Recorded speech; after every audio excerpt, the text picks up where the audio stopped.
Kamusta na kayo, mountain movers? Praise the Lord every day because God is doing good every day in our lives. He is our protection, He is our guide. He gives us success in everything that we're doing. He increases our faith.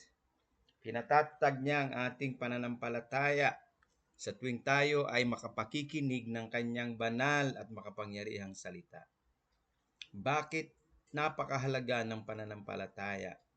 Sapagkat ang pananampalataya ay ang nag-uugnay sa ating Diyos na buhay na hindi natin nakikita sapagkat siya ay espiritu, pero dahil sa pananampalataya tayo ay lubos na nagtitiwala at nananampalataya na siya ay buhay, siya ang may bigay ng ating buhay, nagbibigay ng kalakasan araw-araw sa ating lahat, sinasamahan niya tayo, iniingatan, at pinagkakalooban ng katalinuhan kung papaano tayo mabubuhay ng naaayon sa kanyang kalooban, nabubuhay ng may kabanalan, binabago araw-araw, sapagkat tayo bilang tao, ang ating puso at isip ay marumi. Marumi ang ating buhay. Marumi ang ating mga bibig. Marumi ang ating puso. We are sinful by nature because of the sin of Adam, our forefather. Ang sabi sa Romans chapter 5 verse 12, dahil sa kasalanan ng isang tao na walang iba kung hindi si Adan, ang kasalanang ito ay dumaloy sa buong sangkatauhan sa daigdig na ito. Si Adan na ating unang magulang, unang naging tao, lahat ng lahi ng tao ay nagmula sa kanya. Nilalang ng Diyos si Adan sa pamamagitan ng putik. At ang putik na ito ay inihubog ng Diyos sa kanyang mga kamay. Nag-umpisang tumayo ang Diyos sa kanyang trono at dumampot siya ng putik at ito ay hinubog niya sa kanyang mga kamay at matapos na hubugin ay kanyang hiningahan. Magmula noon, ang putik ay naging buhay na kaluluwa, ang sabi ng Genesis chapter 2. At ito nga ay tao at tinawag ng Diyos na si Adan. Ang ibig sabihin ng pangalang Adan ay putik na pinagkalooban ng Diyos ng buhay, at ang Adan ay ang pinagmulan ng lahat ng tao sa buong mundo. Kaya nung binigyan ng hininga ng Diyos ang putik na inihubog niya sa kanyang mga kamay, na walang iba kundi si Adan, hindi na bumalik ang Diyos sa putik upang lumikha pa ng panibagong tao katulad ni Adan.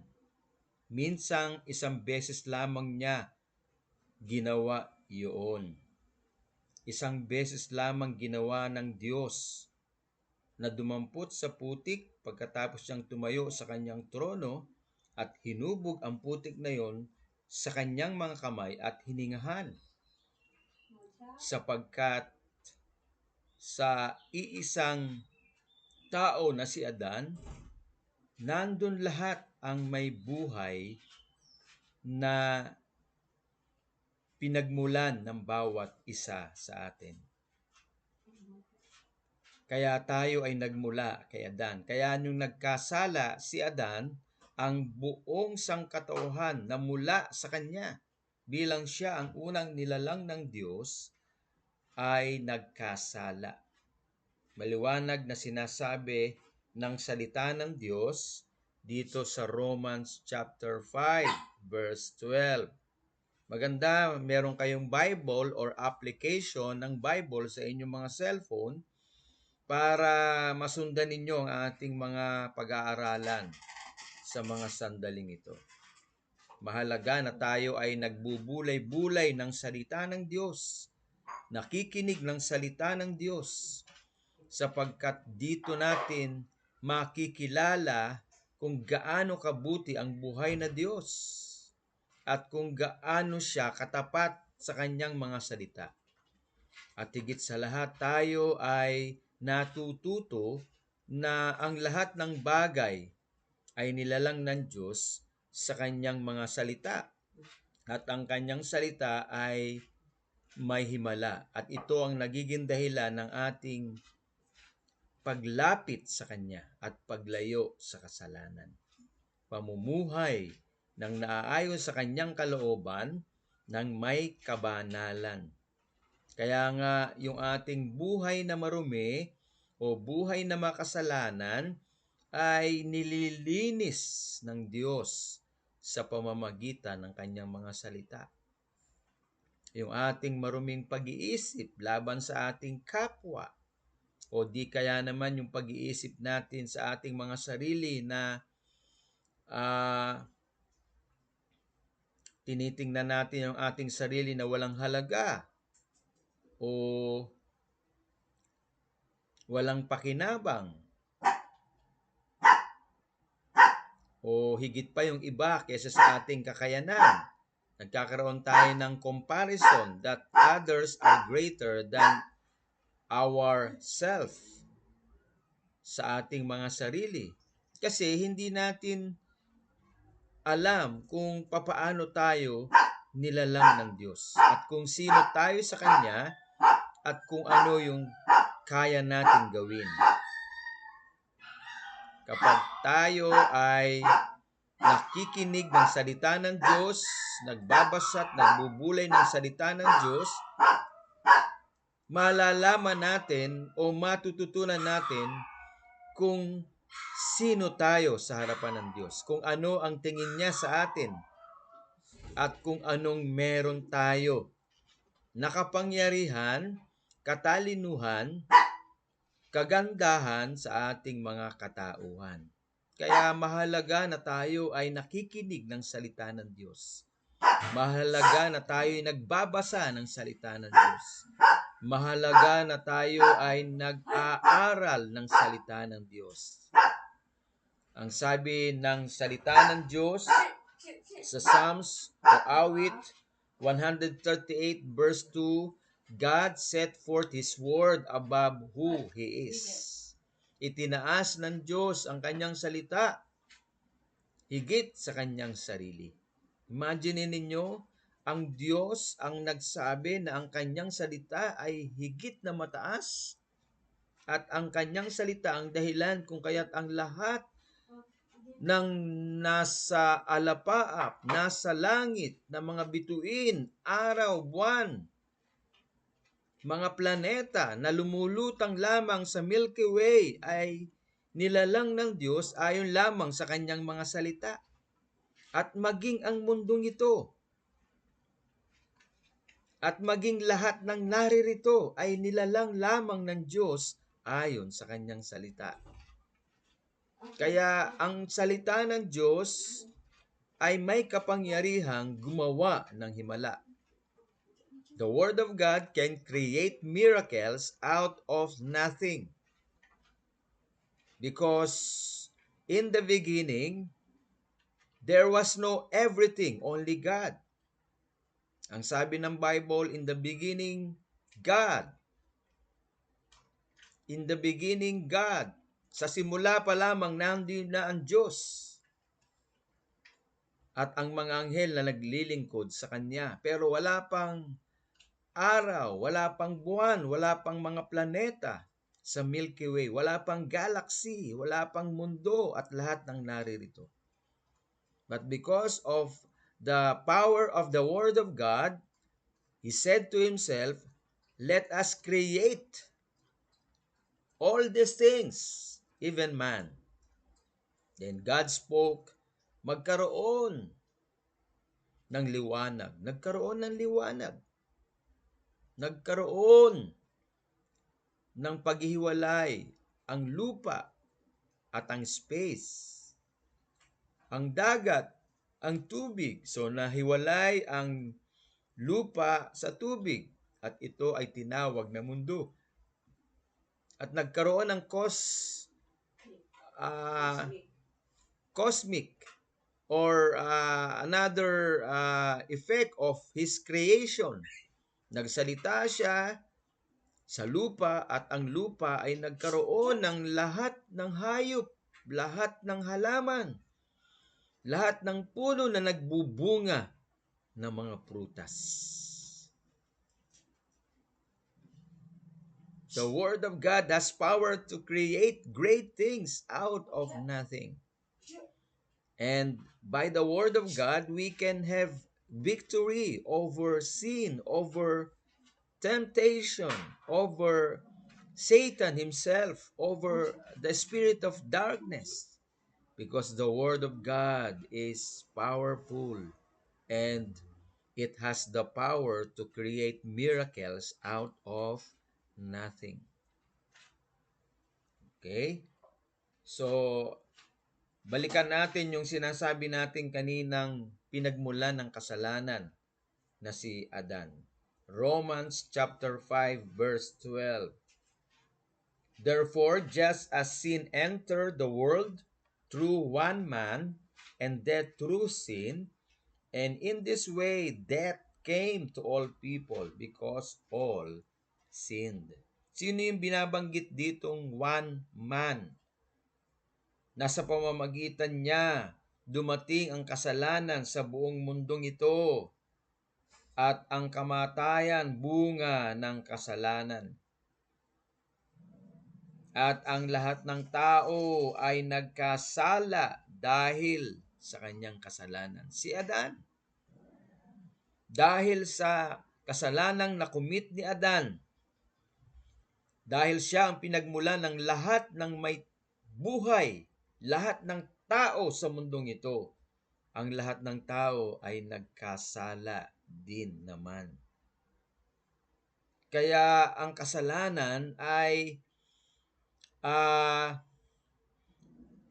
dumaloy sa buhay ng tao at ito'y nanahan sa puso ng bawat isa. At ang kabayaran ng kasalanan ay kamatayan. Kamatayang pisikal at kamatayang pangalawang kamatayan doon sa apoy ng impyerno. Doon sa lake of fire or sa Greek word na tinatawag na Gehenna, burning sulfur. Burning sulfur. Kaya every human being is entitled to go to hell after death. Matapos ang pisikal na kamatayan ay yung spiritual na kamatayan na ang tao, ang kanyang kaluluwa ay mabubulig doon sa dagat-dagatang apoy ng impyerno. Apoy ng impyerno. Pero napakaganda ng sinasabi dito sa verse 17. It does not stop there. Although nagkasala tayong lahat sa pamamagitan ng kasalanan ng isang tao na ating magulang na si Adan, ang sabi ng verse 17, for if by the trespass of the one man, death reigned through that one man. Sino nga yung one man? Adam. Si Adam. How much more will those who receive God's abundant provision of grace and of the gift of righteousness reign in life through the one man, Jesus Christ. Dito sa verse 17, may isang tao din na binabanggit. At ang sabi dito, bagamat sa unang isang taong yaon, dumaloy ang kasalanan sa lahat ng tao at naghari sa kanilang lahat ang kasalanan dahil lamang sa isang taong yaon, si Adan. How much more how much more will those who receive God's provision of grace? Hindi baga higit kung nagkasala man ang buong sangkatauhan dahil lamang sa isang tao na si Adan, hindi baga higit na makatatanggap ang lahat ng tao ng kahabagan ng Diyos sa pamamagitan din ng isang taong ito? Sino yung isang taong yaon? Walang iba kung hindi si Jesus. Tayong lahat ay makatatanggap ng higit. Higit saan? Higit sa kasalanan na namanan natin kay Adan. At ang kanyang provision ay kahabagan sa anumang uri ng kasalanan. Grace is much valuable, much greater than sin. Sin cannot overtake grace. Grace is higher, greater, abundance than sin. And this grace has been provided by God because we receive Him. And this grace is no other than our Lord Jesus Christ. Wow! Praise God! Praise God! Yung unang tao ay si Adan na nagkalat ng kasalanan. Yung pangalawang tao ay si Jesus. Siya ang grasya ng Diyos, sigit pa sa kasalanan. Kaya kung tatanggapin natin sa ating puso ang grasyang ito na higit pa sa kasalanan, sinampalatayanan natin ang Diyos na may gawa ng langit at lupa at nagtiwala tayo sa Kanya. Hallelujah! At tinanggap natin siya sa puso natin, sa isip natin bilang Diyos at Panginoon ng ating buhay. Tayo ngayon ay pinatawad at nilinis ng kanyang katuwiran sa anumang uri ng kasalanan. Kung kaya tayo ay katuwiran ng Diyos sa mga sandaling ito. Sapagkat hinugasan tayo ng banal na dugo ng Panginoong Hesukristo. 2 Corinthians chapter 5 verse 21, ganito ang sinasabi. God made Jesus Christ, who had no sin, to be sin for us. Siya na walang kasalanan. Sino yung siya? Si Jesus. Si Jesus na walang kasalanan ay itinuring na kasalanan. Hindi makasalanan sapagkat wala siyang kasalanan. Itinuring siyang kasalanan. Kaya nga siya yung nabayubay sa krus sapagkat inako niya yung lahat ng ating kasalanan na imbis na tayo ang mabayubay sa krus, magdusa, maghirap at mamatay dahil sa ating kasalanan, siya ang namatay. Siya ang nagdusa, naghirap at namatay sapagkat inako niya yung lahat ng ating kasalanan. At siya yung nabayubay sa krus para sa ating lahat. So that in Him, we might become the righteousness of God because of Jesus, our Lord and Savior. We as sinners, hallelujah, became God's righteousness. Became God's righteousness. Tayo ngayon na nagtiwala sa ating Panginoon Hesukristo. Tayo ngayon na kumikilala sa Diyos na buhay na may gawa ng langit at lupa. tayo ngayon na nagsuko ng ating buhay sa ating Panginoong Jesucristo, na dati makasalanan, ngayon ay pinaging katuwiran ng Diyos. Kaya sabi mo sa katabi mo, you are God's righteousness. Sabi mo sa katabi mo, you are God's righteousness. You are God's righteousness. And this righteousness is from heaven. Itong righteousness na ito o yung pagiging matuwid ng bawat isa sa atin, hindi ito dahil sa ating sarili. Dahil gumawa ka ng mabuti, sinunod mo yung nanay mo, pinaglingkuran mo yung mga kapatid mo, magandang bagay yun. Nag-aral kang mabuti, dahil yung pag-aaral mo, regalo mo sa mga magulang mo na makapagtapos ka ng iyong pag-aaral. Nabuti yan, pero hindi yan ang dahilan kung kaya't naging matuwid ka sa harapan ng Diyos. Kung kaya't ikaw at ako ay naging matuwid sa harapan ng Diyos dahil kay Jesus, yung kanyang katuwiran, yung kanyang kabanalan, ay ibinigay niya sa bawat isa sa atin. At siya naman ang kumuha ng ating kasalanan. Lahat ng ating kasalanan.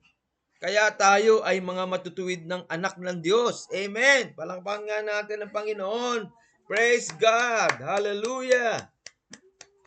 Kaya ialay natin ang ating buhay sa katuwiran ng ating Panginoon. Imagine mo, you are God's righteousness. Kapag tumingin sa iyo ang Diyos sa oras na ito, ikaw ay banal, ikaw ay matuwid, as if hindi ka nagkasala.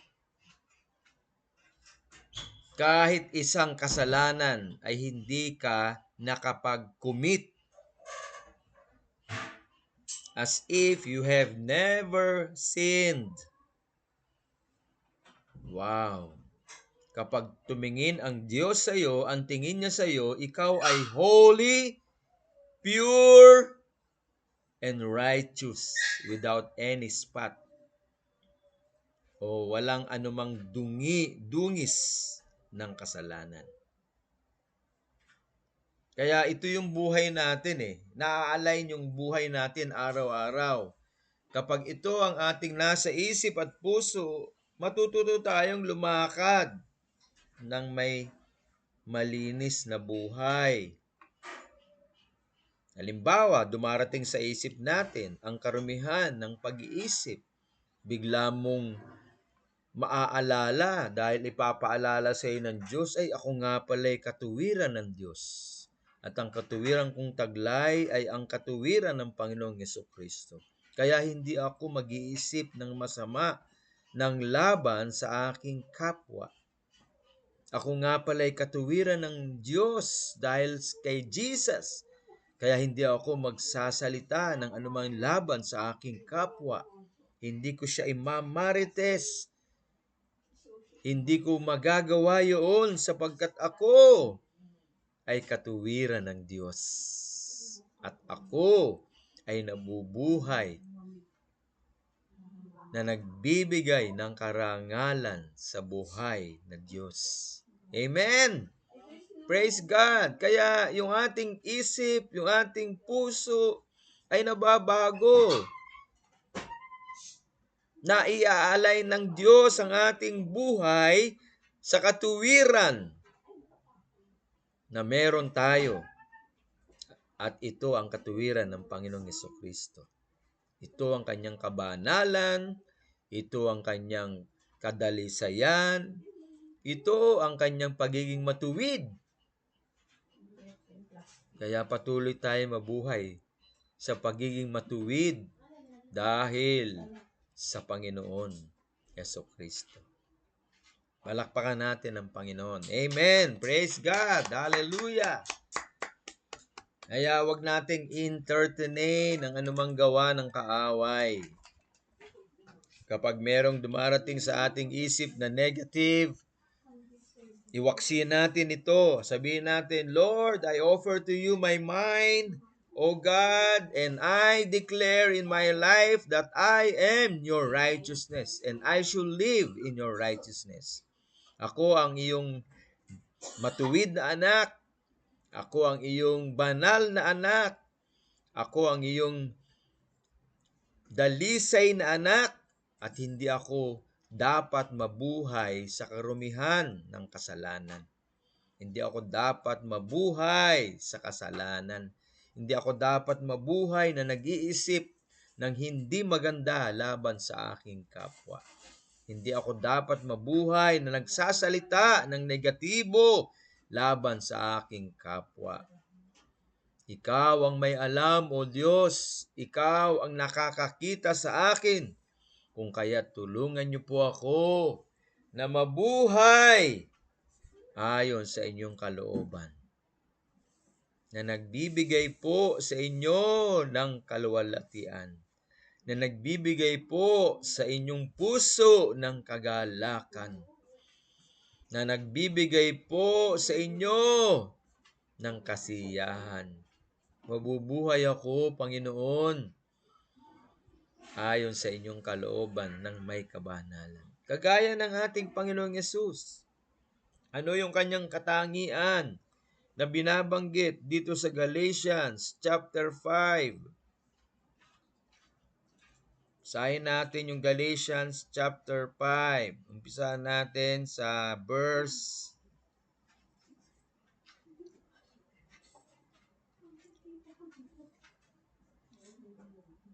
22.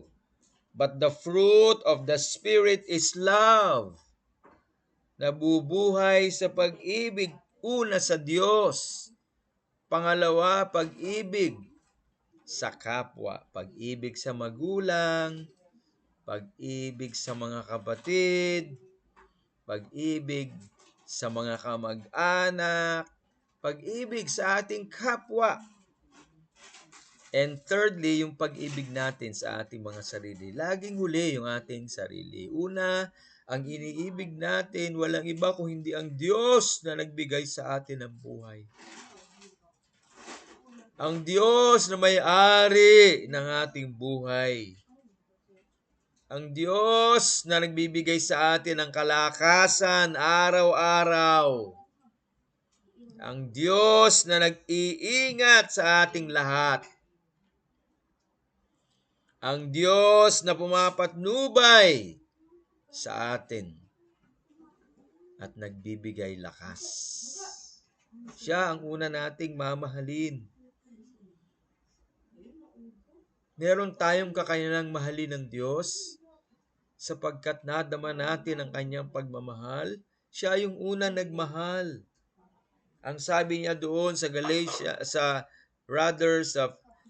John chapter 3 verse 16, For God so loved you and me. Gayon na lamang ang pagsinta, gayon na lamang ang pagmamahal ng Diyos sa iyo at sa akin.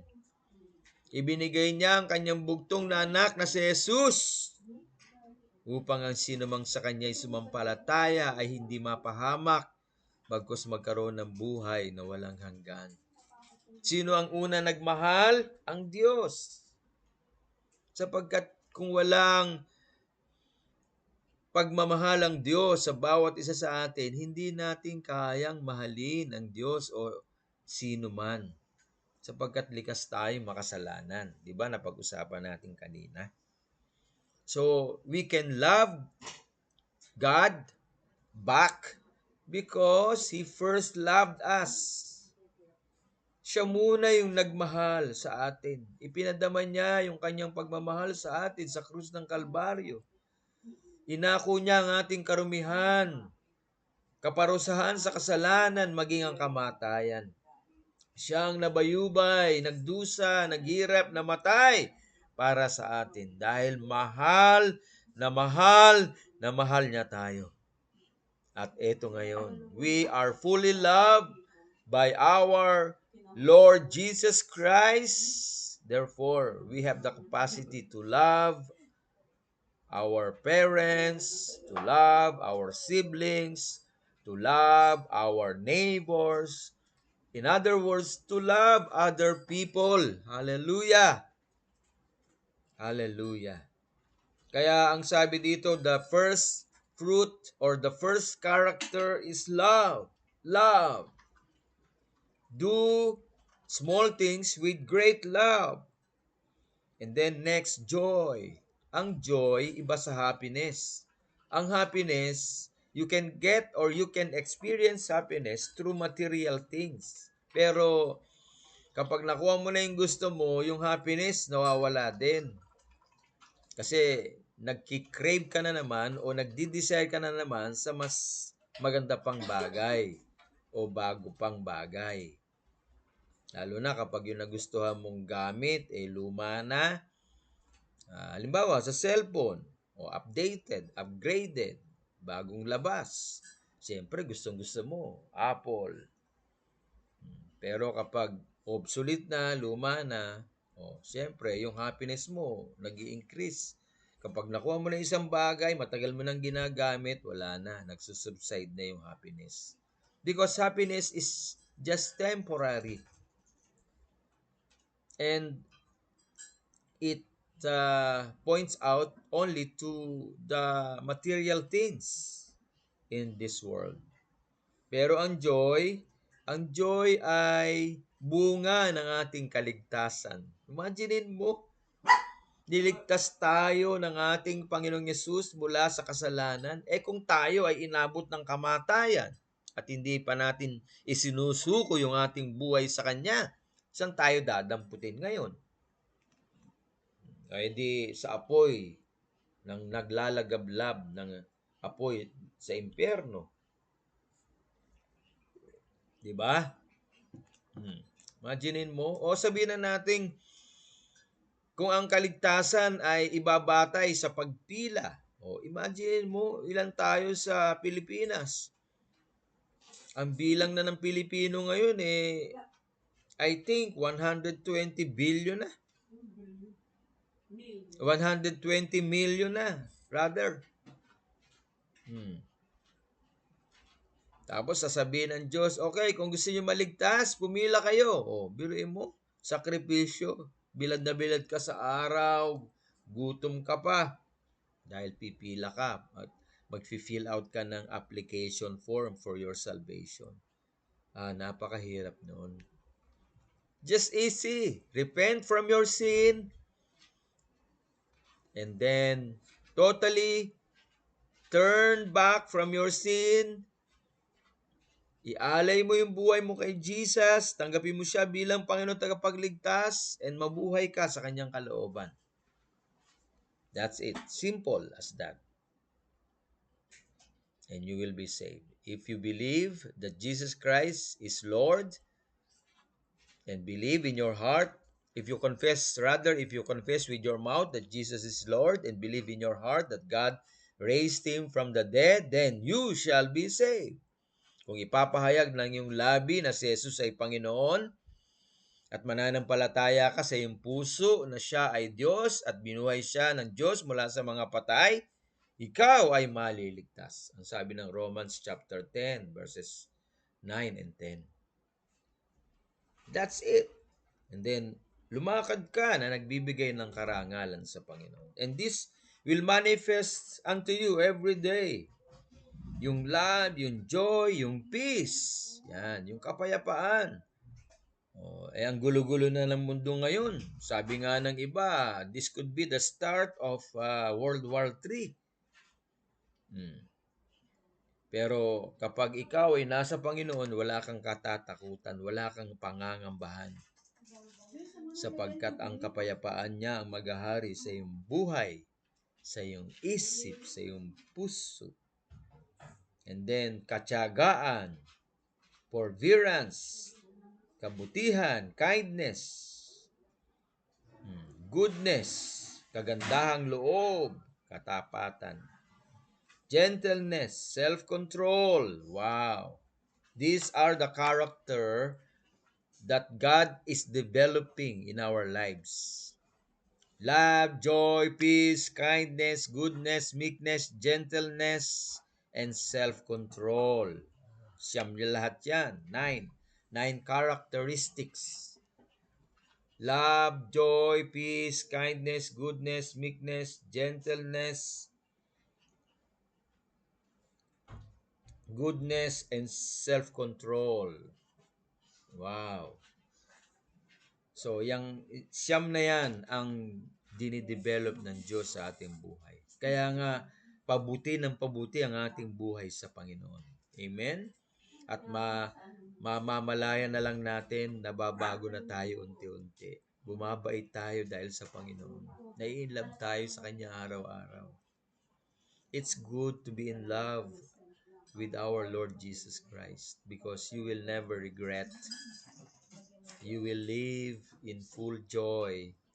You will live in kindness, goodness, meekness, faithfulness, gentleness.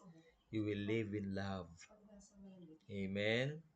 At ito ang dahilan na nakikita natin na tayo ay ligtas sapagkat nababago ang ating buhay. Hinango na ng Diyos ang ating buhay sa putik ng kasalanan.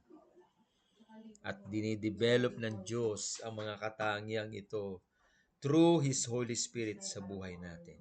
May pagbabago ba? Tanungin ninyo ang inyong sarili, may pagbabago ba? Of course, meron. Sapagkat ang banal na Espiritu ng Diyos ay kumikilos sa ating mga buhay. Amen? And this is our guarantee that we are indeed saved because our character from bad to the character of Jesus has been developing every day.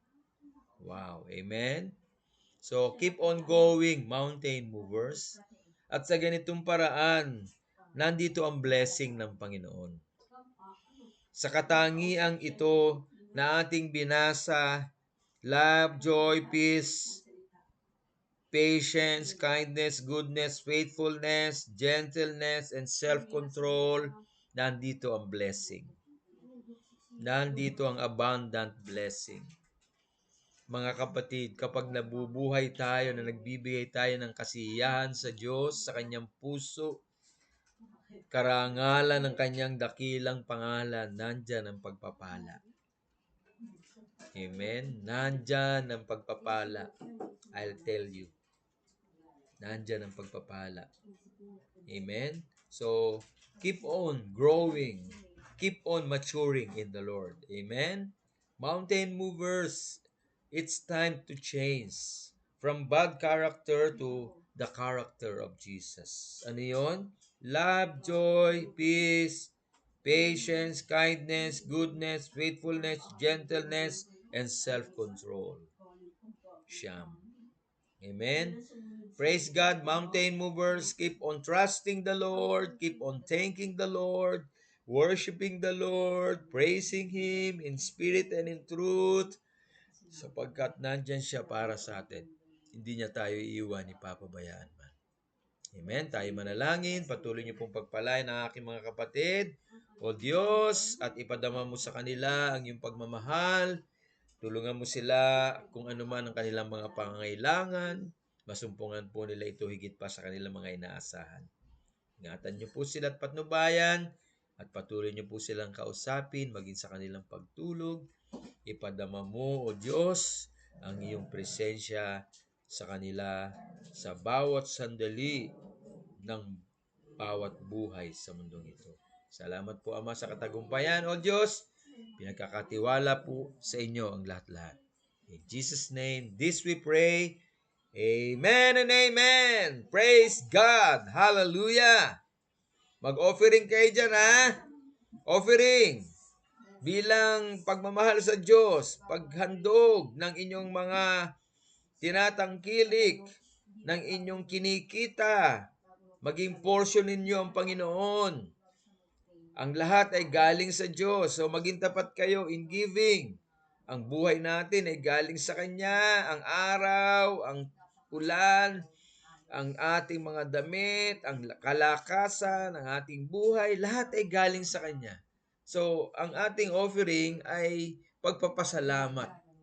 It is an expression of our gratitude unto the Lord. Kaya mag-offering kayong lahat dyan, mga kapatid, at pagpalain kayo ng ating Panginoon. God bless you all, mountain movers. Hanggang sa muli. Bye-bye.